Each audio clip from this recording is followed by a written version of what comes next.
ரத்தமும் என் ரத்தமும் வெவ்வேறா. குறைந்த விலை நிறைந்த தரம், தங்கள் தேவைகள் அனைத்தும் ஒரே இடத்தில். ஜெயச்சந்திரன். சன்லேண்ட்ல சமைச்சா சக்தி தானா வரும். நடிகர் விஜய் அரசியல் கட்சி தலைவராக அவதாரம் எடுத்துட்டார். மாநாடு வேற நடத்தியிருந்தார். அவரும் ஏற்கனவே தான் நீங்கள் அவதாரப்படுத்திக்கிறாங்களே. பல திரைப்படங்களில் அவரை ஹீரோவாக காட்டுறது மட்டுமில்லை, அவர் ஜிஎஸ்டி இதெல்லாம் பெரிய அளவுக்கு பேசிக்கிறாரு. அரசியலுக்கு வருவதற்கு முன்பாகவே அவர் திரைப்படத்தில் பல கருத்துக்களை எல்லாம் சொல்லி அவர் இண்டிகேஷன் பண்ணிக்கிறாரு. அதனுடைய தொடர்ச்சியாக இப்பொழுது தன்னுடைய கட்சியை துவங்கி ஒரு மாநாடையும் அவர் நடத்தி காட்டியிருக்கிறாரு. ஆனால் அவருடைய கருத்தை புறக்கணிக்க முடியாத அளவிற்கு ஒரு அரசியல் வியூகத்தை அவர் சொல்லியிருக்கிறார். வேறு கொள்கைகள், நான் பொருளாதாரத்தில் முன்னேற்றுவேன், நான் பாலத்தை கட்டுவேன், தொழிற்சாலையில் முன்னேற்றுவேன் அப்படிங்கிறது சொல்கிறது அது சாதாரண எல்லாம் சொல்லக்கூடியது. ஆனால் அரசியல் முக்கியத்துவம் வாய்ந்தது. தமிழ்நாட்டில் எது கடந்த ஏறக்குறைய 60-70 ஆண்டு காலமாக நிகழவில்லையோ அதற்கான ஒரு கருத்தை வலுவாக தன்னுடைய முதல் மாநாட்டிலேயே தெளிவுபடுத்தியிருக்கிறார். இன்றைக்கி 2026 தமிழ்நாட்டுக்கு தேவையானதே கூட்டணி ஆட்சி தான் தேவை. இதான் திஸ் இஸ் அ நீட். மக்கள் அதைத்தான் விரும்புகிறார்கள். தமிழ்நாட்டில் ஒரு மாற்றம், அரசியல் மாற்றம் ஏற்பட வேண்டும் என்று விரும்பக்கூடியவருடைய அனைத்து மனசுலையுமே கூட்டணி ஆட்சிங்கிறது வருது. ஸோ ஒட்டுமொத்த மக்களுடைய மனநிலையை அவர் பிரதிபலித்ததாக தெரிகிறது. யார் மேலே யார் கீழே அப்படின்ற பாகுபாடெல்லாம் எப்போ நம்ம பார்க்க போகிறதே இல்லை. நம்மளை பொறுத்த வரைக்கும் நம்ம எல்லாருமே ஒன்று தான், நம்ம எல்லாருமே சமம் தான். இந்த நாட்டில் இருக்கக்கூடிய விளிம்பு நிலை மக்களுக்கு அரசியல் அதிகார பகிர்வு, அந்த மக்கள் ஆட்சியாரத்தில் அமர வேண்டும் என்று சொன்னால், இப்போ நாங்கள் சென்னை கோட்டையில் குடிபறக்க வேண்டும் என்று சொல்லுவதெல்லாம் அதனுடைய பொருள் என்னென்னா, ஆட்சி அதிகாரத்தில் அமராமல் இந்த மக்களுக்கான விடிவு காலம் கிடையாது. இதுபோல் பல சமுதாய மக்களும் அவர்களும் நம்முடைய வாய்ஸெல்லாம், நம்முடைய குரல் எல்லாம் எப்பொழுது அதிகாரமாக மாறும் என்ற ஏக்கத்தோடு இருக்கிறார்கள். அந்த ஏக்கத்தை எல்லாம் நிறைவு செய்யக்கூடிய வகையில் கூட்டணி ஆட்சி என்பதை அவர் பகிரங்கமாக பிரகடனப்படுத்தி இருப்பது மிக மிக முக்கியத்துவம் வாய்ந்ததும் அதுதான் 2026 தமிழ்நாட்டுடைய எதிர்காலமாக இருக்கும். சரி, விஜய் இப்படி சொல்லிட்டார், கூட்டணி ஆட்சி, எங்களோட கூட்டணிக்கு வரக்கூடியவங்களுக்கும் ஆட்சி அதிகாரத்தில் பங்கு கொடுக்கணும் அப்படின்னு விஜய் சொல்லிட்டார். இதனால் என்ன நடக்கும்? பல அரசியல் கட்சிகளும் பல அமைப்புகளும் அதற்கு உண்டான சூழ்நிலை எங்கேயோ அதை நோக்கி பயணிப்பாங்க. ஸோ இப்போ கூட்டணி ஆட்சி அமையணும் அப்படின்னு யாரெல்லாம் விரும்புகிறாங்களோ அவங்கெல்லாம் விஜய் அவங்கெல்லாம் இந்த பக்கம் ரேலி ஆகணும், இந்த பக்கம் ரேலி ஆகணும். ஆவாங்களா? இப்போ நீங்கள்லாம் 20-30 வருஷம் கட்சி நடத்துறீங்க, 40 வருஷம் அரசியல் வாழ்க்கையில் இருக்கிறீங்க. விஜய் இப்போ புதுசாக வர ஒரு குழந்தை இல்லை அந்த கட்சி, அவங்க ஆஃபர் கொடுத்து நாம வாங்குறதா பழமொழி உண்டுங்க. பூனை கருப்பா வெள்ளையா என்பதை பற்றி பார்க்கக்கூடாது, அது எலி பிடிக்குமாங்கிறது தான் பார்க்கணும். ஸோ இப்போ விஜய் தான் கேம் சேஞ்சர்னு எடுத்துக்கலாம். இப்போ இன்றைக்கி இருக்க 2026 கூட்டணி தத்துவத்துக்கு இன்றைக்கி அவர் தான் gear changer. Okay, game changer, gear changer. Vijay ஒரு மெயின் ஸ்ட்ரீம் பொலிட்டீஷியனாக தான் பார்க்குறீங்களா சார்? அதிமுக திமுக அளவுக்கு நம்மளே அவரை வைக்கணுமான்னு கேட்குறேன். இல்லை, அதாவது ஓட்டு சதவீதம் என்பது யாருக்கும் நிரந்தரமானது அல்ல. அந்த கருத்து தான் முக்கியமாக பார்க்கணும், தவிர மற்ற விஷயங்கள் நீ பார்க்கணும். இல்லை, செல்வாக்கு இருக்கான்னு பார்க்கணும்ல. இதை சொல்கிற நபருக்கு அந்த செல்வாக்கு இருக்கு, யார் வேணாலும் சொல்லலாம். சில அமைப்புகள் செல்வாக்கு சொல்கிறாங்க, விஜய் சொல்கிறது ஏன் முக்கியத்துவமாகுது? அப்போ அந்த செல்வாக்கு அவருக்கு இருக்கான்னு. சயின்ஸ் அண்ட் டெக்னாலஜி மட்டும்தான் மாறணுமா, டெவலப் ஆகணுமா? ஏன் பாலிடிக்ஸ் மட்டும் மாறக்கூடாதா? சினிமா துறையினருக்கும் கிருஷ்ணசாமிக்கும் ஆகாது, வர்சஸ் தான். எதிர்த்து போராட்டங்கள் எல்லாம் பலவாறு நடத்தியிருக்கோம். இப்போ திடீர்னு சினிமாவிலிருந்து ஒருத்தர் வராரு, அவரையே வரவேற்கிறோம். அவருடைய பொலிட்டிக்கல் ஸ்டேட்மெண்ட்டை ஒரு முக்கியமான ஒரு ஆயுதமாக நம்மளே கூட பார்க்குறோம். எல்லாம் சொல்லக்கூடாது, அண்ணன் கிருஷ்ணசாமி கோச்சுக்குவாரு. உலக தமிழர்கள் அனைவருக்கும் வணக்கம். இன்றைய சிறப்பு நேர்காணலில் நம்மோடு இருக்கக்கூடியவர் புதிய தமிழகம் கட்சியின் தலைவர் டாக்டர் கிருஷ்ணசாமி. வணக்கம் சார். நடிகர் விஜய் இப்போ அரசியல் கட்சி தலைவராக அவதாரம் எடுத்துட்டார். மாநாடு வேற நடத்தியிருந்தார். நீங்கள் பார்த்துருந்தீங்களா? அவருடைய வருகையை எப்படி பார்க்குறீங்க? அவர் ஏற்கனவே தான் நீங்கள் அவதாரப்படுத்திக்கிறாங்களே. பல திரைப்படங்களில் அவரை ஹீரோவாக காட்டுறது மட்டுமில்லை, அவர் ஜிஎஸ்டி இதெல்லாம் பெரிய அளவுக்கு பேசிக்கிறாரு. அரசியலுக்கு வருவதற்கு முன்பாகவே அவர் திரைப்படத்தில் பல கருத்துக்களை எல்லாம் சொல்லி அவர் இண்டிகேஷன் பண்ணிக்கிறாரு. அதனுடைய தொடர்ச்சியாக இப்பொழுது தன்னுடைய கட்சியை துவங்கி ஒரு மாநாடையும் அவர் நடத்தி காட்டியிருக்கிறாரு. அந்த மாநாடு எப்படி இருந்துச்சு? இல்லை, அது மாநாடு அது நல்லா சிறப்பாக தான் இருந்திருக்குது. பல லட்சம் பேர் அந்த மாநாட்டில் கலந்து கொண்டதாக சொல்லுகிறார்கள். நான் எப்பவுமே அதுக்குள்ளெல்லாம் போக மாட்டேன். மாநாட்டினுடைய அவுட்கம் என்ன? என்ன அவருடைய அரசியல் வியூகம் என்ன, பார்வை என்ன, எதை நோக்கி அவருடைய அரசியல் பயணம் இருக்கும் அப்படிங்கிறது தான் நாம் அவரை பற்றி பார்க்கக்கூடிய பார்வைகள். அந்த வகையில் அவர் வந்து இப்பொழுது தமிழக அரசியலில் மற்றவர்கள் விரும்புகிறார்களோ இல்லையோ, ஆனால் அவருடைய கருத்தை புறக்கணிக்க முடியாத அளவிற்கு ஒரு அரசியல் வியூகத்தை அவர் சொல்லியிருக்கிறார். ஓகே. வேறு கொள்கைகள், நான் வந்து பொருளாதாரத்தில் முன்னேற்றுவேன், நான் பாலத்தை கட்டுவேன், தொழிற்சாலையில் முன்னேற்றுவேன் அப்படிங்கிறது சொல்கிறது அது சாதாரண எல்லாம் சொல்லக்கூடியது. ஆனால் அரசியல் முக்கியத்துவம் வாய்ந்தது தமிழ்நாட்டில் எது கடந்த ஏறக்குறைய 60-70 ஆண்டு காலமாக நிகழவில்லையோ அதற்கான ஒரு கருத்தை வலுவாக தன்னுடைய முதல் மாநாட்டிலேயே வந்து தெளிவுபடுத்தியிருக்கிறார் விஜய். குறிப்பாக அதாவது தமிழ்நாட்டில் 2026 ஆட்சியில் பங்கு என்பதை வெளிப்படையாக கூட்டணி ஆட்சி என்ற கருத்தை வந்து அவர் வெகுவாகவே நல்ல வலுவாகவே எடுத்து வைத்திருக்கிறார். எனவே இது வந்து இப்போ தமிழ்நாட்டுக்கு இப்பொழுது என்ன தேவைன்னா, இன்றைக்கி 2026 தமிழ்நாட்டுக்கு தேவையானதே வந்து கூட்டணி ஆட்சி தான் தேவை. இதான் திஸ் இஸ் அ நீட். மக்கள் அதைத்தான் விரும்புகிறார்கள். இந்த ஒத்தை ஆட்சி, ஒரு கட்சி ஆட்சி, ஒரு குடும்ப ஆட்சிக்கு, ஒரு தனிநபருடைய ஆட்சி அல்லது வந்து அது கிச்சன் கேபினெட்டுக்காக போயிடுது. தமிழ்நாட்டில் ஒரு மாற்றம், அரசியல் மாற்றம் ஏற்பட வேண்டும் என்று விரும்பக்கூடியவருடைய அனைத்து மனசுலையுமே வந்து கூட்டணி ஆட்சிங்கிறது வருது. ஸோ ஒட்டுமொத்த மக்களுடைய மனநிலையை அவர் பிரதிபலித்ததாக தெரிகிறது. அது குறிப்பாக வந்து இப்போ நாங்கள் புதிய தமிழகம் கட்சி 1993 கூட்டமைப்பாக இருந்து அதுக்கு பிறகு கட்சியை துவங்கினோம். அந்த காலகட்டத்திலிருந்தே நாங்கள் தமிழ்நாட்டில் கூட்டணி ஆட்சி என்பதைத்தான் வலுவாக சொல்லி வருகிறோம். இந்த நாட்டில் இருக்கக்கூடிய விளிம்பு நிலை மக்களுக்கு அரசியல் அதிகார பகிர்வு, அந்த மக்கள் ஆட்சி அதிகாரத்தில் அமர வேண்டும் என்று சொன்னால், இப்போ நாங்கள் சென்னை கோட்டையில் குடிபறக்க வேண்டும் என்று சொல்லுவதெல்லாம் அதனுடைய பொருள் என்னென்னா, ஆட்சி அதிகாரத்தில் அமராமல் இந்த மக்களுக்கான விடிவு காலம் கிடையாது. ஆச்சுங்களா? ஸோ இதுபோல் பல சமுதாய மக்களும் இந்த அவர்களும் வந்து நம்முடைய வாய்ஸெல்லாம், நம்முடைய குரல் எல்லாம் எப்பொழுது அதிகாரமாக மாறும் என்ற ஏக்கத்தோடு இருக்கிறார்கள். அந்த ஏக்கத்தை எல்லாம் ஒரு நிறைவு செய்யக்கூடிய வகையில் கூட்டணி ஆட்சி என்பதை வந்து அவர் பகிரங்கமாக பிரகடனப்படுத்தி இருப்பது மிக மிக முக்கியத்துவம் வாய்ந்ததும், அதுதான் வந்து 2026 தமிழ்நாட்டுடைய எதிர்காலமாக இருக்கும் என்பதில் நான் வந்து அதுக்காகத்தான் அவரை வந்து அது மிகவும் பாராட்டுகிறேன். விஜயை பாராட்டுறீங்க? அதான் சொல்கிறேனே, அதாவது அவர் முன்மொழிந்திருக்கக்கூடிய, எடுத்து வைத்திருக்கக்கூடிய அந்த கூட்டணி ஆட்சி 2026 என்பதை வந்து நான் வந்து முழுமையாக ஏற்றுக்கொள்கிறேன். ஆனால் அவர் மட்டும் சொன்னால் போதுமானு கேட்க மாட்டாங்க சார். இப்போ திமுக சொல்லலையே. இப்போ பெரிய தேர் பல்லாயிரக்கணக்கான பேர் சேர்ந்து இழுக்கணும்னு சொல்ல கூட முதல்ல ஒரு அதாவது இனர்சியாங்க ஒன்று அசையாமல் இருக்கிறத அசைக்கிறதுக்கு யாராவது ஒருத்தர் வேணும்ல. இப்போ நாங்கள்லாம் சொல்லிட்டு இருந்தாலும் கூட மெயின் ஸ்ட்ரீம் பாலிட்டிக்ஸ்க்கு வர முடியல. ஸோ இப்பொழுது மெயின் ஸ்ட்ரீம் அவர் பலதரப்பட்டவருடைய ஒரு செக்ஷனாக வச்சுட்டு அவர் வந்து ஒரே நேரத்தில் தமிழ்நாடு எங்கும் வந்து விஜய் என்பதை அடையாளப்படுத்தக்கூடிய அளவுக்கு இருக்கிறார். அவர் மட்டுமே சொன்னதாக கருதக்கூடாது. இது தமிழ்நாட்டு ஒட்டுமொத்த மக்களுடைய கருத்தாக தான் நீங்கள் பார்க்கணும். சரி, இப்போ விஜய் இப்படி சொல்லிட்டார், கூட்டணி ஆட்சி, எங்களோட கூட்டணிக்கு வரக்கூடியவங்களுக்கும் ஆட்சி அதிகாரத்தில் பங்கு கொடுக்கணும் அப்படின்னு விஜய் சொல்லிட்டார். இதனால் என்ன நடக்கும்? 26 இதுதான் மாற்றம்ங்கிறீங்க, இந்த மாற்றம் நிகழும்ன்றீங்க, அது எப்படி நடந்துருவோம்? அப்போ இதுவரையிலும் கூட்டணி ஆட்சிக்கு வந்து இறுக்கமாக மனம் கொண்டவர்கள், கூட்டணிக்கு வந்து இனிமேல் கூட்டணியை கேட்க முடியாத ஆட்சியில் வந்து அவங்கள கொண்டு உட்கார வச்சுட்டு நாம் ஒவ்வொரு ஒரு டிரான்ஸ்ஃபருக்கும் கூட போய் மந்திரிகிட்ட வந்து டோராக தட்டணும் அப்படின்னு நினைக்கிறவங்க, அந்த கட்சியினுடைய கொள்கைகளை நடைமுறைப்படுத்த முடியாமலேயே ஆட்சி, அதாவது கூட்டணியில் கொண்டு வந்து ஒரு கட்சியை உட்கார வைப்பாங்க. அதுக்கு பிறகு 5 வருஷம் அவங்கள எதிர்த்தே போராட வேண்டிய அவநிலை இருக்காது. எல்லாருமே வந்து அந்தந்த கட்சியின் குறைந்தபட்ச அம்சம் திட்டம் வருகின்ற பொழுது, இப்போது எங்களுடைய கட்சியில் வந்து நாங்கள் வந்து ஒரு 10 அம்சம் வச்சுக்கிறோம் வச்சுக்கங்களேன். கம்யூனிஸ்ட் கட்சிகள் ஒரு 10 அம்சம் வச்சுக்கிறாங்க, வேறு காங்கிரஸ் ஒன்று கொஞ்சம் வச்சுருக்குது, வேறு சில அமைப்புகள் எல்லாம் ஒவ்வொருத்தருக்கும் ஒரு பிரதானமான கொள்கை 1 இருக்கும், 2 இருக்குது, 3 இருக்கும்.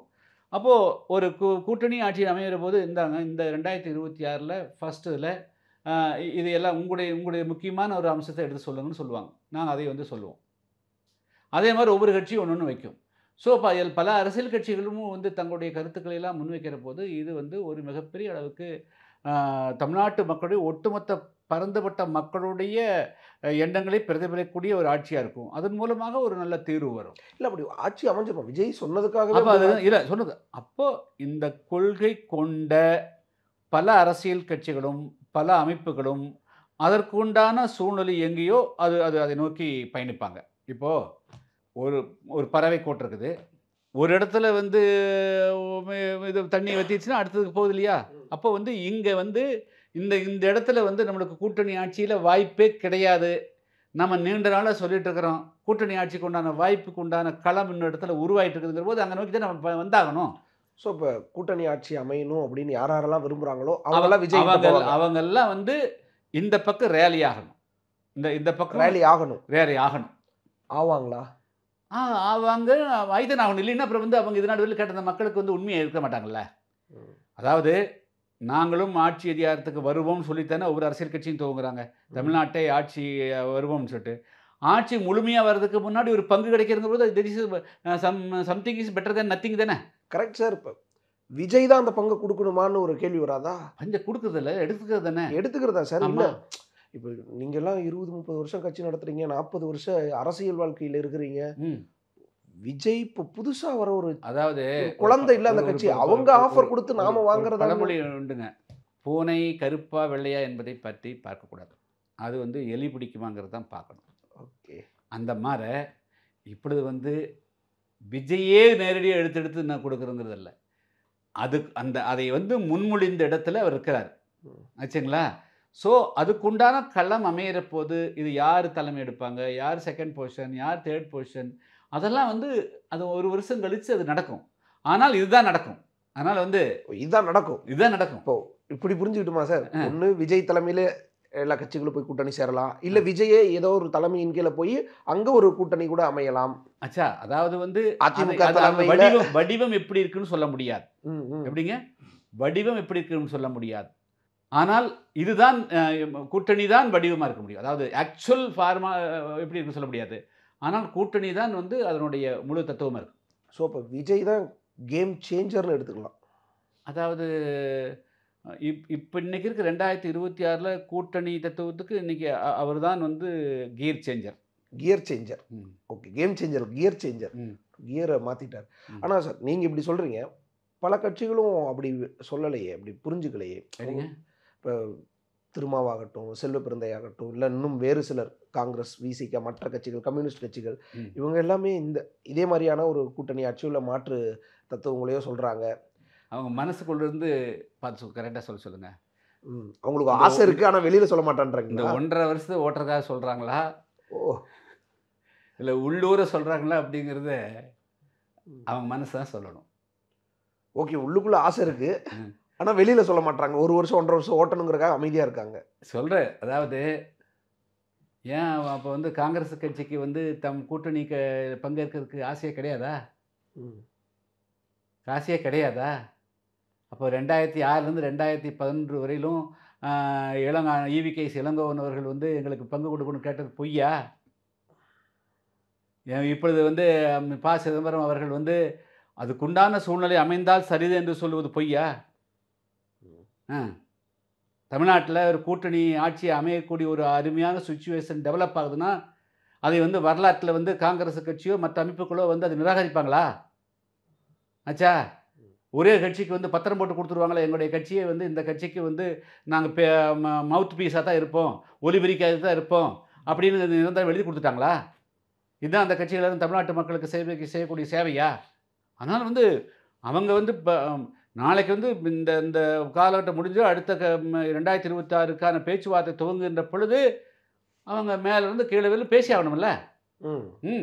கூட்டணி உறுதியாக தான் இருக்குன்றாங்க, திமுகவோட தான் 26ன்றாங்க. அதாவது நான் அதுக்குள்ளே வரல. நீங்கள் வந்து தமிழ்நாட்டில் வந்து நான் கூட்டணி ஆட்சி ஆசைப்பட்டிருக்கிறீர்களா இல்லையா? உள்ளூரை சொல்லுங்கள். இல்லை, எல்லாருமே ஆசைப்படுவாங்க சார். எப்படிங்க 2016 ட்ரையே பண்ணாங்க. நான் சொல்கிறது விஜய் தமிழ்நாட்டில் கூட்டணி ஆட்சிக்கு ஆசைப்படுகிறீர்களா இல்லையா? விருப்பம் இல்லையா? அப்போ என்ன? அதிமுகவை தவிர எல்லாரும் ஆசைப்படுவாங்க. எப்படிங்க திமுக அதிமுகவை தவிர எல்லாரும் ஆசைப்படுவாங்க. ஆச்சா, 2026 எல்லோருமே ஆசைப்பட்டாகணும். எல்லாருமே சுச்சுவேஷன் திமுகவும் அதிமுகவும் இல்லை அதாவது 2026 சுச்சுவேஷன்னா தமிழ்நாட்டில் எல்லோருமே அந்த சூழ்நிலைக்கு வந்தாக வேண்டிய காலகட்டம் தான் இன்னைக்கு உருவாயிருக்கு. ஸோ அதற்கான ஒரு கீர் சேஞ்சை வந்து விஜய் போட்டார். நம்ம வந்து சினிமா தொடர்பான விஷயங்களில் கடுமையான போக்குகளை கடந்த காலங்களில் காட்டியிருக்கோம். சினிமா துறையினருக்கும் கிருஷ்ணசாமிக்கும் ஆகாது, வர்சஸ் தான். எதிர்த்து போராட்டங்களை எல்லாம் பலவாறு நடத்தியிருக்கோம். இப்போ திடீர்னு சினிமாவிலேருந்து ஒருத்தர் வராரு, அவரையே வரவேற்கிறோம். அவருடைய பொலிட்டிக்கல் ஸ்டேட்மெண்ட்டை வந்து ஒரு முக்கியமான ஒரு ஆயுதமாக நம்மளே கூட பார்க்குறோம். எப்படி அதாவது அது வந்து ஒரு ஜெனரல் பொதுவான விதி. திரைப்படங்களை வைத்து கொண்டு, திரைப்படத்துறையை பயன்படுத்தி கொண்டு அதன் மூலமாக எடுக்கக்கூடிய ஒரு புகழோ அல்லது வந்து அறிமுகமோ அதை பயன்படுத்தி கொண்டு அரசியலில் வருவது, அதன் மூலமாக ஆதிக்கம், அதாவது வந்து அரசியலுக்கு வர விரும்புவது, இதெல்லாம் வந்து தவறானது என்று சுட்டி காட்டுவது ஒரு கொள்கை சம்பந்தப்பட்ட விஷயம். ஆனால் தமிழ்நாட்டில் என்ன நடந்துட்டுருக்குது? கடந்த 60-70 ஆண்டு காலமாக தமிழ்நாட்டில் 1900, குறிப்பாக 1967க்கு பிறகு, இன்னும் சொல்லப்போனால் திமுக துவங்கப்பட்ட காலத்திலிருந்து அவர்கள் வந்து இந்த திரைத்துறையை பயன்படுத்தித்தான் கட்சியை வளர்த்திருக்கிறார். ஆச்சுங்களா? திரைத்துறை மைனஸ் எம்ஜிஆர் என்ன, திரைத்துறை மைனஸ் ஜெயலலிதா என்ன, திரைத்துறை மைனஸ் விஜயகாந்த் என்ன, ஆச்சுங்களா? திரைத்துறை ஸோ இது மாதிரி வந்து கலைஞரே வந்து திரைத்துறை மைனஸ் கருணாநிதி என்ன ஆகுது? அவரும் திரைக்கதை எழுதுனவர் தான். ஆச்சுங்களா? ஸோ இது மாதிரி தமிழ்நாட்டில் விரும்பியோ விரும்பாமலோ அது போன்ற ஒரு களம் அமைந்து விட்டது. அப்போ நான் ஒரு ஃபார்முலா அப்ளை பண்ணுற போது எல்லோருக்கும் வந்து இது மாதிரி திரைப்படத்தில் அப்படி இருக்கக்கூடியவர்களோட ஒட்ட மாட்டேன், உறவாட மாட்டேன்னா, அப்போ விஜயகாந்த் கட்சியோடு நான் கூட்டணி போயிடக்கூடாது, திமுக பின்னாடி போயிடக்கூடாது. அப்போ ஜெயலலிதா அவர்களோடு அவங்க திரைப்படத்தை பின்பலமாக கொண்டு அவர்கள் வந்து பிரபலியமாகி அதுக்கு பிறகு அதிமுகவுக்கு வந்து முதலமைச்சராக இருக்கிறாங்க, அவங்க போயிருக்கக்கூடாது. அதனால் வந்து ஒரு லாவை வந்து நான் அப்ளை பண்ணுற போது தனியாக விஜய் என்ற ஒரு தனி நபருக்கு மட்டுமே அதை கொண்டு நான் அப்ளை பண்ண முடியாது. தமிழ்நாட்டில் இது வந்து நான் தமிழ்நாட்டு இளைஞர்களை இது திரைத்துறை ஒட்டுமொத்தமாக கரெக்ட் பண்ணுது, விஜய் மட்டுமே பண்ணல. ஆச்சுங்களா? அப்படி பார்த்தா அவர் தனி திரைப்படத்தில் சில விஷயங்களெல்லாம் மற்ற ஸ்மோக் பண்ணுறதோ ட்ரிங்க்ஸ் பண்ணுறதோன்னு காமிச்ச மாதிரி தெரியல. ஆச்சா, பெரிய அளவுக்கு அட்டாக் பண்ணுறக்கலாம். ஸோ அதனால் எந்த ஒரு தனி நபருக்கு மட்டுமே அதை கொண்டு பார்க்க முடியும். அவரும் தானே பண்ணியிருக்காரு. இல்லை, அதை சொல்கிறேன். அதாவது ஒட்டுமொத்தமான ஒரு விமர்சனத்தை ஒரு திரைத்துறை மேலேயே ஒரு விமர்சனம் இருக்கு, அதை கொண்டு போய் விஜய் என்பது ஒரு அவருக்குமாக மட்டும் பொருத்துவது சரியானது அந்த இல்லை. அதனால வந்து அதை விட்டுட்டார். ஆச்சா, அதனால வந்து அவர் இப்போ அரசியலுக்குள்ள அங்கிருந்து தானே வராரு. இல்லை, திரைத்துறை தான் தமிழ். அதான் திரைத்துறையிலிருந்து வரக்கூடியவர்கள் எல்லாரையும் நிராகரிக்க வேண்டும் என்று சொன்னால் அதிமுகவை நிறைவேற்றணும், ஜெயலலிதாவையும் நிறைவேற்றணும். இல்லை, நாங்கள் விஜயகாந்தோடும் வச்சிடக்கூடாதுல்ல. சூழல் தமிழ்நாட்டினுடைய சூழல் இதுவாகி போச்சு. அதனால வந்து இன்னைக்கு இருக்கிறதுல இதில் எது பெட்டர், அதுன்னு சரியமாக வந்து குறைஞ்சபட்சம் ஒரு இந்த நாட்டு மக்களுடைய கருத்தை பிரதிபலிக்கூடியவரா அப்படின்னு பார்க்கணும். நாங்கள் வந்து இப்போ திரைத்துறை எதிர்த்தோம், இதே ரஜினிகாந்தோட காவிரி பிரச்சனைக்காக ஒன்றா உட்காந்தமில்ல, ஒரு நாளெல்லாம் உட்காந்தமில்ல. ஸோ அது வேறு, அந்த விமர்சனம் என்பது வேறு, நடைமுறையில் ஏற்றுக்கொள்வது வேறு. அந்த வகையில் விஜய் என்பதை அவரை மட்டும் தனித்து பிரித்து பார்க்க வேண்டிய அவசியம் இல்லை, பார்க்கக்கூடாது.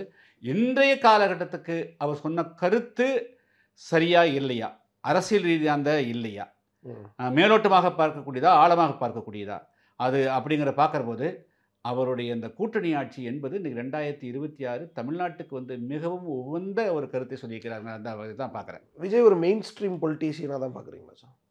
அது ஓட்டு வாங்கலை, இல்லை அப்படி தெரியாது. அவருக்கு வந்து சிறுபான்மை முத்திரை குத்துவதோ வேறு எந்த முத்திரையும் குத்தக்கூடாது. இல்லை சார், நான் இன்னும் ஓட்டு வாங்கலை. இல்லை, எந்த அதிமுக திமுக அளவுக்கு நம்மளே அவரை வைக்கணுமான்னு கேட்குறேன். இல்லை, அதாவது ஓட்டு சதவீதம் என்பது யாருக்கும் நிரந்தரமானது அல்ல. ஆச்சுங்களா? அவங்க எடுக்கக்கூடிய அரசியல் வியூகத்தை பொறுத்து தான் வந்து அது அமையுது.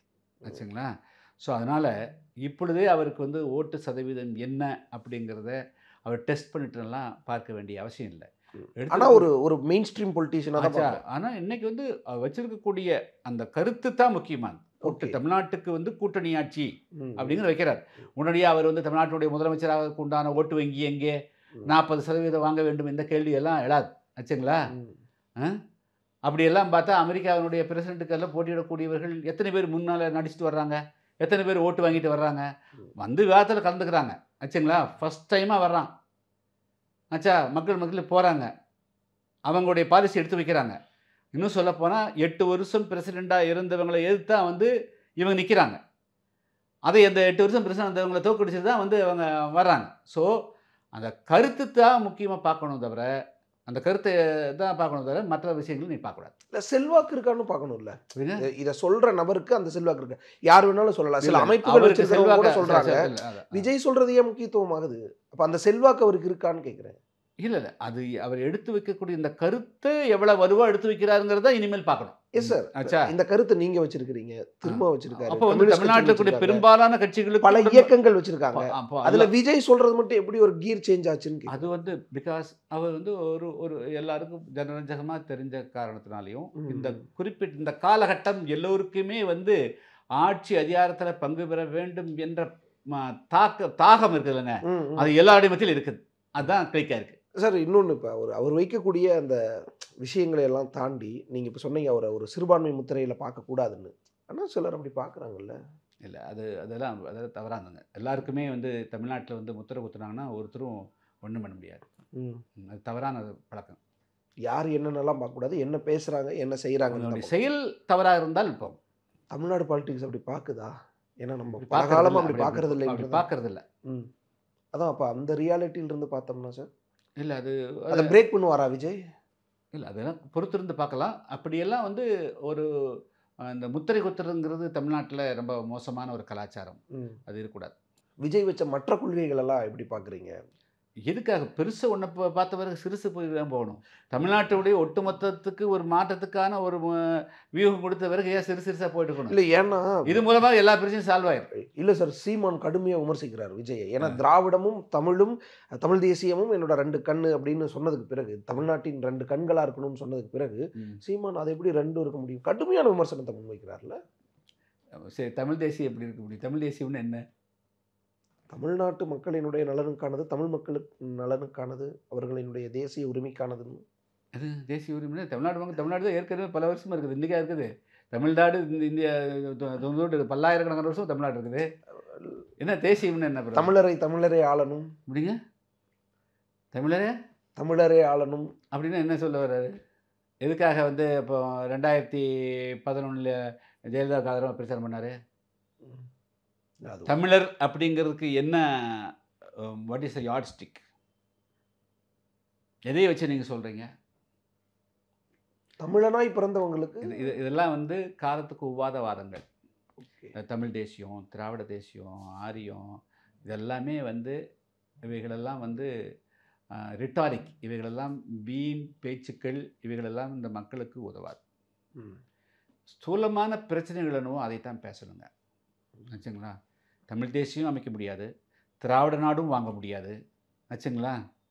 என்ன அகண்ட பாரத்தையும் வாங்க முடியாது, அகண்ட தமிழ்நாடையும் வாங்க முடியாது. இவைகளெல்லாம் வந்து வெற்று பேச்சுக்கு உதவுமே தவிர இதெல்லாம் கவைக்கு உதவாத, அதாவது ஏட்டு சுரைக்காய் கறிக்கு உதவாது இதெல்லாம். அதனால் ப்ராக்டிக்கலாக இந்த மக்களுக்கு என்ன பிரச்சனை, இந்த அன்றாட இருக்கிற மக்களுக்கு வந்து அவங்களுடைய வாழ்வாதாரத்தை தீர்மானிக்கிறதுக்கு என்ன அப்படிங்கிறது தான் எல்லாருடைய மக்களுடைய பிரச்சனையாக தவிர, அதாவது காலை எழுந்திரிச்ச பிறகு இன்றைக்கி வேலை உண்டா இல்லையாங்கிறது மக்களுடைய கவலை.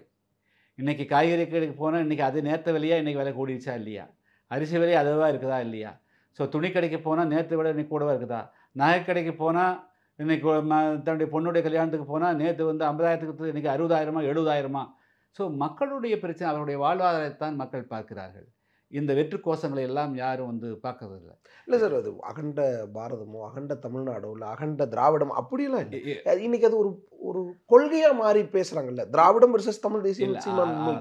அதெல்லாம் பேச வேண்டியது எதுனா, இந்த தமிழ் ஏற்கனவே தமிழ்நாடு என்று ஒரு மாநிலம் இந்தியாவுக்குள் இருக்கிறது. அது வஞ்சிக்கப்படுது. அந்த அடிப்படையில் தானே இந்த கோஷங்கள்லாம் முன்வைக்கப்படுது. என்ன மாதிரி வஞ்சிக்கப்படுதுங்க? இப்போ நீட்டு அது இருக்கு, அது வந்து தமிழ்நாட்டுக்கு வேண்டான்ற ஒரு கொள்கை. தமிழ்நாட்டுக்கு மட்டுமா நீட்டு கொண்டு வந்தாங்க? இந்தியா முழுக்க தான். அப்புறம் எப்படி தமிழ்நாட்டுக்கு மட்டும் வஞ்சனையாக வரும்? இந்தியா முழுக்கவே வஞ்சனையா? தமிழ்நாட்டுக்கு மட்டும் கொண்டு வந்தால் தமிழ்நாட்டை வஞ்சிக்குன்னு சொல்லலாம். இந்தியாவில் இருக்கிறது வந்து நீங்கள் எப்படி தமிழ்நாட்டுக்கு வஞ்சிக்கு நீங்கள் சொல்ல முடியும்? அப்போ வந்து இந்தியாவுடைய சட்டம் என்னங்கிறது தெரியாமல் போயிருமில்ல. ஒரு ட்ரெயின் கல்வியை மாநில பட்டியலுக்கு கொண்டு வரணுங்கிறது எப்படிங்க? கல்வியை மாநில பட்டியலுக்கு கொண்டு வரணும். எல்லாமே மாநிலத்தில் தான் இருக்குது, பொதுப்பட்டியலில் இருக்குது கல்வி. எப்படிங்க? கல்வி பொதுப்பட்டியல்ல இருக்கு. அதனால இது என்ன மாநில பட்டியல் கொண்டு அதனால- வரணும். 2 கட்சி திராவிடமும் சொல்லுது, இல்ல. தமிழ் தேசியம் சொல்லுது. இல்லை நாங்க வலுவா சொல்றோங்கிறதுல மோதிக்கிறாங்க. அவங்களுக்கு கல்வி பற்றி அவங்களுக்கு அரிச்சுடியே தெரியாதுன்னு அர்த்தம். எந்த கல்வியும் மாநில அளவில் பண்ண முடியாது, இன்டர்நேஷ்னல் தான் பண்ணணும். ஓ, இன்னைக்கு கல்வி- நேஷனல் தாண்டி இன்டர்நேஷனல். இன்டர்நேஷ்னல் சர்வதேச அளவில் இருக்கிற கல்வி தான் வந்து இன்றைக்கி எல்லாருக்கும் தேவையே தவிர, நான் வந்து எங்கள் ஒன்றியத்த அளவுக்கு ஒரு கல்வி வச்சுக்குவேன், நான் இப்போ ஊராட்சி அளவுக்கு ஒரு கல்வி, தென் வந்து பேரூராட்சி அளவுக்கு ஒரு கல்வி, தென் ஒன்றிய அளவுக்கு ஒரு கல்வி, தாலுக்கா அளவுக்கு கல்வியெல்லாம் வைக்க முடியாது. சொல்லிக் கொடுக்கக்கூடிய மெத்தடை வந்து வேறு மாதிரி இருக்கிறத தவிர, கல்வி எப்படிங்கிறது இன்றைக்கி வந்து சர்வதேச அளவில் நம்முடைய இளைஞர்கள் போட்டியிடணுங்க. அங்கே போய் தான் சர்வீல் ஆகிறான். இன்றைக்கி அமெரிக்காவில் இருக்கிறவன், ஜப்பானுக்கு போகிறவன், அவன் ஃப்ரான்ஸ் போகிறவன், ஜெர்மனிக்கு போகிறவன், உலகெங்கும் போகக்கூடியவன் வச்சுங்களேன், அவன் வந்து சர்வதேச அளவில் இருக்கக்கூடிய கல்வி, கம்ப்யூட்டர் கல்வி என்ன இவன் தமிழ்நாட்டு கல்வியா? தமிழ்நாடு கல்வி தரத்துலேயே கம்ப்யூட்டர் கண்டுபிடிச்சாங்க. ஆர்டிஃபிஷியல் இன்டெலிஜென்ஸ் தமிழ்நாட்டு கல்வியா? ஜாட் சிபிடி தமிழ்நாட்டு கல்வியா? என்னங்க தமிழ்நாடுன்னு பேசுகிறாங்க? என்னது மாநில கல்வி? உன்னுடைய வாட் இஸ் யுவர் ஒரிஜினாலிட்டி? தமிழ்நாட்டு திட்டம், செயல் திட்டம் நம்மளுக்கு வரணும். இல்லை நீங்கள் முதல்ல வாட் இஸ் யுவர் கண்டென்ட்டு, அதனுடைய உள் அடக்கம் என்ன? நீங்கள் அடக்கத்தை சொல்லுங்கள். தமிழ்நாட்டில் நாங்கள் இந்த மாதிரி ஒரு புதிய முறையை கண்டுபிடிச்சோம், இந்த புதிய முறையை கல்வி கற்றதன் மூலமாக இவர்கள் உலகெங்கும் போய் இவர்கள் தான் இந்த கல்வி முறையை வந்து 10 நாடுகள்லாம் ஃபாலோ பண்ணுறாங்க. What is your education system? இப்போ நம்ம நீட்டுக்கே ஆதரவா இருந்தோம். இல்லை ஆனா இப்போ இடையில மாறணும். கல்வி இப்போ சார், அதாவது எந்த உலகத்தில் இப்போ எந்த நாடும் உலகத்தில் இருக்கக்கூடிய பொருளாதாரத்தை கணக்கில் வச்சு, வேலை வாய்ப்புகளை கணக்கில் வச்சு, ஆராய்ச்சிகளை கணக்கு வச்சு தான் பண்ண முடியும் தவிர, நீங்கள் தமிழ்நாட்டில் இங்கே இருக்கக்கூடியவங்களை பற்றியே கருணாநிதியை பற்றி படிச்சுட்டு இன்னொருத்தரை பற்றி படிச்சுட்டு போய் ராக்கெட்டெல்லாம் விட முடியாதுங்க. செவ்வாய் கிரகத்தில் போய் நீட் வேணுமா வேணாமா? என்னங்க நீட் வேணுமா வேணாமா? நீட்டு வேணுக்கு ஆய்வு பண்ணுங்க. இப்போ இந்த 10 வருஷமாக நீட்டு இருக்குது. தமிழ்நாடு எங்கும் போய் நீட்டுக்கு முன்னாடி கிராமப்புறத்தில் இருக்கக்கூடிய மாணவர்கள் எத்தனை பேர் வந்து மருத்துவர்கள் ஆனார்கள்? அதுக்கெல்லாம் இல்லை, நான் கமிஷன்லாம் அமைச்சு சொல்லி கொடுத்தாங்க. சொல்லி முடிச்சார். கிராமத்தில் இருக்கக்கூடிய மாணவர்கள் எத்தனை பேர் வந்து நீட்டு வர 2017க்கு முன்பு, கடந்த 7 வருஷமாக 7-8 வருஷமாக நீட்டுக்கு முன்பு வந்து எத்தனை பேர் மருத்துவர்கள் ஆனார்கள் ஆச்சுங்களா? இப்பொழுது வந்து எத்தனை பேர் மருத்துவர்கள் ஆகியிருக்கிறார்கள் அப்படிங்கிறத நீங்கள் ஆய்வு பண்ணி சொல்லுங்கள். ஆய்வு பண்ணாமல் சொல்ல வேண்டாம் ஆச்சுங்களா? போய் எல்லா கிராமத்தோறும் போங்க. ஒவ்வொரு கிராமத்துலேயும் எப்படி சாதாரண ஏழை குடும்பத்தை சேர்ந்தவங்க வந்து எப்படி டாக்டர் ஆகிக்கிறாங்க, எப்படி ஒரு பேராட்சிக்குள்ளாகிறாங்க, நகராட்சிக்குள்ளாகிறாங்க. முதல்ல வந்து 1 கோடி இருந்தால் தான், 50 லட்சம் இருந்தால் தான், 2 கோடி இருந்தால் தானே டாக்டர் போய் பணம் கட்டி பண்ண முடியும். இப்போ இன்றைக்கி ஒரு முறையில் 2வது முறை படித்து எப்படி வந்து டாக்டர் ஆக முடியாது? போய் ஆய்வு பண்ணி கொடுங்க. ஏன் நாங்களே சொல்லணும்? நீங்கள் ஆய்வு பண்ணிங்கன்னா நீட்டுக்கு வந்து எந்த அளவுக்கு வந்து அதுக்கு ஆதரவு இருக்குது இல்லைங்கிறது நீங்கள் வெளிப்படுத்துங்க. இல்லாமல் ஏன் நீங்கள் சொல்கிறீங்க தமிழ்நாடு வஞ்சிக்கு போட்டு? நம்ம ஸ்டாண்டு நாங்கள் அதுக்கு எப்பவுமே தெளிவாக தான் இருப்போம். எங்கள் ஸ்டாண்டில் எதுக்கு நாங்கள் மாற்ற போகிறோம்? அதான் சொல்கிறேன். நீங்கள் வேண்டான்னு சொல்கிறவங்க ஆய்வு பண்ணிவிட்டு வந்து சொல்லுங்க. வேணும் தான் நீட். அதான் சொல்லுங்கள். வேண்டாங்கிறவங்க ஆய்வு பண்ணிவிட்டு வந்து போய் சொல்லுங்கள். மக்கள்கிட்ட பேட்டிட்டு ஓப்பனாக எடுத்து போடுங்க. என்ன சொல்கிறாங்க? கமிஷன் ரிப்போர்ட் எல்லாம் வந்துச்சு. எந்த கமிஷனுங்க? அதான் சார், விஜய் இப்போ ஆனால் திராவிடம் தமிழ் தேசியம் 2 கண்ணுன்னு தானே சொல்கிறாரு. அதெல்லாம் ஒரு பெரிய விஷயமா பண்ணீங்க. அதெல்லாம் வந்து ஒவ்வொரு கட்சியும் ஆரம்பிக்கிற போது அவங்க கொள்கையில் சொல்லுவாங்க. ஆச்சா, சோசியலிசம்னு என்னங்க? சோசியலிசம்னா சோசியலிசம். கேபிட்டலிசம்னா முதலாளித்துவம் சார். சோசியலிசம்ங்கிறது சமூக உடைமை, சமூக உடைமையாக்குறது எல்லாமே. இல்லை, இன்னைக்கு முதலாளித்துவமும் தனியாக ஒன்று பார்க்க முடியுமா? ஆச்சா, இன்னைக்கு முதலாளித்துவங்கிறது ஒன்று தனியாக இருக்க முடியுமா? ஒரு பெட்டி கடை வச்சுட்டு அவன் வந்து ஒரு பொருள் விற்றான்னா முதலாளியா? ஒரு சின்ன ஒரு ஹோட்டல் போட்டு அவன் வந்து ஒரு 10 பேர் ஒரு ஸ்ட்ரீட்டில் வந்து ஒரு கடை விற்று ஒரு 4 இட்லி விற்றுட்டு வந்தால் முதலாளியா? ஒரு பாட்டி இட்லி விற்றா மாவு வாங்கி விற்றதுன்னா அது முதலாளியா? அப்படியெல்லாம் பார்க்கக்கூடாது. இப்போ வந்து நீங்கள் அவங்க பேசக்கூடிய, அதாவது தமிழ் தேசியம்னு பேசினாலும் திராவிட தேசியம் பேசினாலும் அதெல்லாம் வந்து ரொம்ப ஆராய்ச்சி பண்ணி அதுக்குள்ளே என்னென்ன இருக்குது அப்படின்லாம் போகக்கூடாது ஆச்சுங்களா? மேற்கு, அதாவது பெரும்பாலான மேற்கத்திய, அதாவது ஐரோப்பிய நாடுகளில் இல்லை அமெரிக்காவில் அவங்க ப்ராக்டிக்கலாக வந்து சோசியலிசம், அதாவது வந்து கம்யூனிஸ்ட்க்கு எதிராக இருப்பாங்க.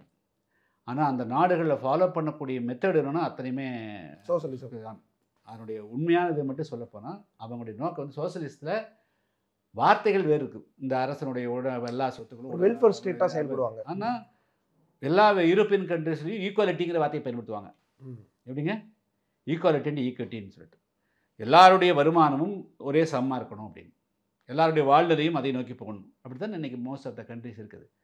அதனால் சொற்றொடர்களுக்குள்ளே போய் மாட்டக்கூடாது. இன்றைக்கி வந்து நாம் வந்து என்ன எல்லாருடைய ஆப்ஜெக்டிவ் என்ன, ஒரு அரசனுடைய ஆப்ஜெக்டிவ் மக்களுக்கு செய்யக்கூடியவர்கள் இன்றைக்கி சமத்துவத்தை வந்து வாயளவில் இல்லை பேச்சளவில் இல்லாமல் நீங்கள் தமிழ் தேசியம் பேசுகிறத விட்டு போட்டு தமிழ் மக்களுடைய வாழ்வாதாரத்தை உயர்த்துவதற்கு, திராவிடம் பேசுகிறத விட்டு போட்டு ஏற்கனவே ஒரு தமிழ்நாடு என்று பெயரளவு வாங்கி கொடுத்து போட்டு அதுக்கு பிறகு மீண்டும் வேறு பேசாமல் இந்த தமிழ்நாட்டில் கூடிய 8 கோடியோ 7 கோடி மக்களுக்கு அவருடைய வாழ்வாதாரத்தை நிரந்தரமாக உயர்த்துவதற்கு உண்டான செயல் திட்டங்கள் தான் வேணுமே தவிர ஜார்கன், அதாவது வார்த்தை ஜாலங்களை விட்டுறணுங்க.